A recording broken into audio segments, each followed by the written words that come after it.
Gue percaya ya, semua yang kita lakuin di dunia ini, ya mau kita kerja ya atau apapun itu harus dilakuinnya secara cepat, harus selesainya itu secara cepat. Gue percaya kalau sukses itu nggak butuh 30 sampai 40 tahun, nggak butuh sampai beberapa dekade, tapi achievable menurut gue ya dalam less than 10 years ya, kurang dari 10 tahun. Tapi sebelumnya sini kita samain dulu ya persepsi kita sukses itu apa. Ya menurut gue pribadi sukses itu ketika kita bisa dapetin yang nama itu freedom atau kebebasan. Menurut gue ya, orang yang sukses itu punya 3 requirement ini, yaitu 3 kebebasan ini ya. Yang pertama itu time freedom, ya jadi mereka nggak dikunci sama waktu, mereka bisa kerja kapanpun sesuka mereka, mau besok loyo-loyoan di rumah itu bisa, ya itu time freedom.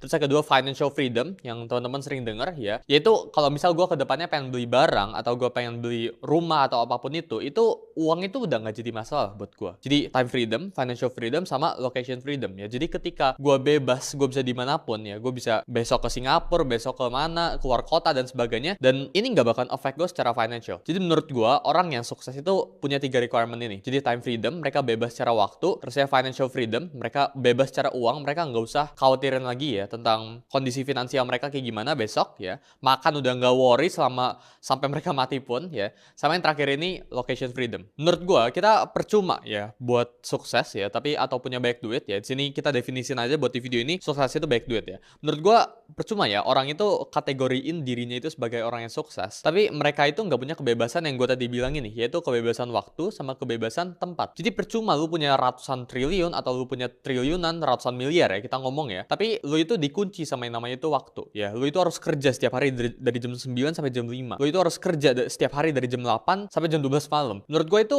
bukan sukses yang gue impikan ya. Menurut gue sukses itu nggak apa-apa, uang gue itu nggak usah banyak-banyak, yang penting ya gue itu cukup sampai gue mati, tapi gue memenuhi 3 requirement ini ya. Jadi gue bebas secara waktu ya, gue nggak terpaku mau gue kerja besok cuma 1 jam sama 10 jam itu nggak ada bedanya, jadi udah kebentuk sistemnya. Sama yang kedua itu gue bebas, gue mau kerja dimanapun, gue besok mau bangun tidur kerja di kasur pun boleh, gue nggak ada orang yang suruh-suruh gue buat datang ke kantor terus saya harus kerja di sana selama 12 jam. Menurut gue ya, kalau kita belum sukses ya, yang harusnya kita hemat itu uang. Jadi kita harus tukar waktu kita untuk uang ya, itu ketika kita belum sukses atau ya duit kita masih belum seberapa. Tapi ketika kita udah sukses, yang harusnya kita hemat itu apa? Yang harusnya kita hemat itu waktu kita, karena waktu kita itu resource